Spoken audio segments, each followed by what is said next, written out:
बड़ी चुनौती है और उतनी ही बड़ी अपॉर्चुनिटी भी है। पूरे जनपद में लगभग 10,000 CCTV कैमरा लगाए गए हैं। अगर संख्यात्मक दृष्टिकोण से अगर हम देखें तो 12 से 13,000 लोग सुरक्षा व्यवस्था में लगाए गए हैं। उत्तर प्रदेश पुलिस के लिए एक बहुत ही महत्वपूर्ण क्षण है। इतनी बड़ी चुनौती है और उतनी ही बड़ी अपॉर्चुनिटी भी है। हम लोगों ने इसके लिए व्यापक सुरक्षा व्यवस्थाएं की हैं। जहां तक ट्रैफिक का प्रश्न है, ट्रैफिक का डाइवर्शन अयोध्या जी के आसपास के जनपदों से ही पहले से कर दिया गया है। कल शाम से केवल वैसी गाड़ियां ही जा रही हैं जिनको जिला प्रशासन के द्वारा वहां जाने की अनुमति दी गई है, या फिर ट्रस्ट के द्वारा जिनको उस प्राण प्रतिष्ठा के कार्यक्रम में भाग लेने हेतु आमंत्रित किया गया है। जो कैटेगराइज्ड VIP हैं उनके लिए पुलिस एस्कॉर्ट की व्यवस्था या तो लखनऊ से या फिर अयोध्या जी में जो नया एयरपोर्ट उद्घाटन हुआ है वहाँ से जो लोग भी फ्लाइट से आएंगे उनके लिए प्रॉपर सुरक्षा व्यवस्था की गई है। कार्यक्रम के लिए बैठने इत्यादि की व्यवस्था ट्रस्ट के द्वारा की गई है। वहाँ पे पुलिस की व्यवस्था रहेगी।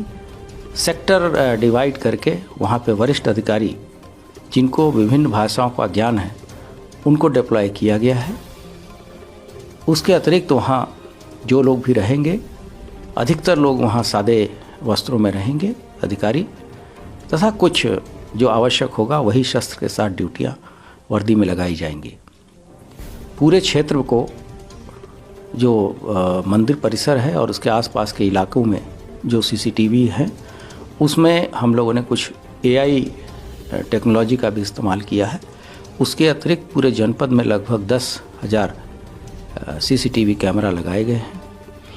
इस बार टेक्नोलॉजी का भी बहुत ज़्यादा इस्तेमाल पुलिस व्यवस्थाओं में किया गया है।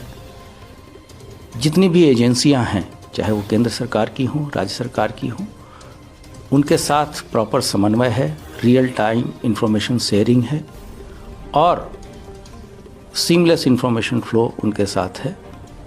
जो नदी के रास्ते हैं उनके लिए भी व्यापक सुरक्षा व्यवस्था की गई है। वहाँ पे NDRF, SDRF तथा स्पीड बोट की व्यवस्था की गई है।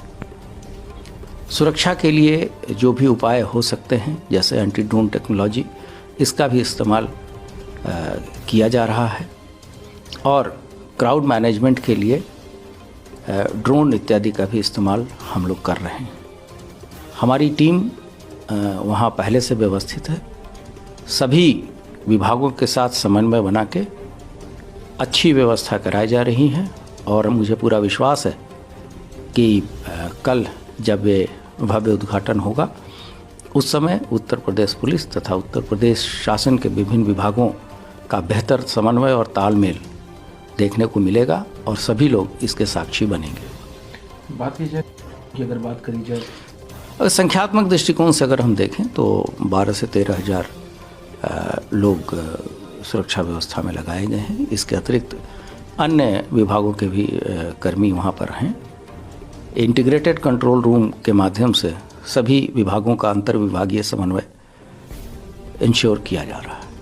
सर एक और चीज़, उनके लिए क्या विशेष गाइडलाइन है वहाँ पे? वहाँ जो लोग भी रह रहे हैं उनसे पहले से सभी लोगों से वार्ता कर ली गई है।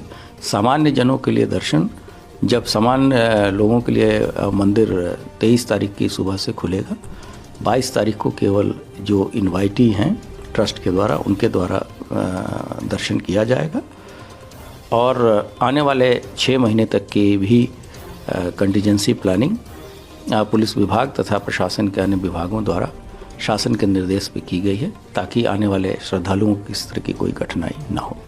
मंदिर परिसर की बात की जाए, कितने लेयर की सिक्योरिटी देखने को मिलेगी, किसको इसकी जिम्मेदारी दी गई है और किस तरह से उसको पूरा मॉनिटरिंग करी जा रही है, क्योंकि एक काफ़ी सेंसिटिव जोन है वो।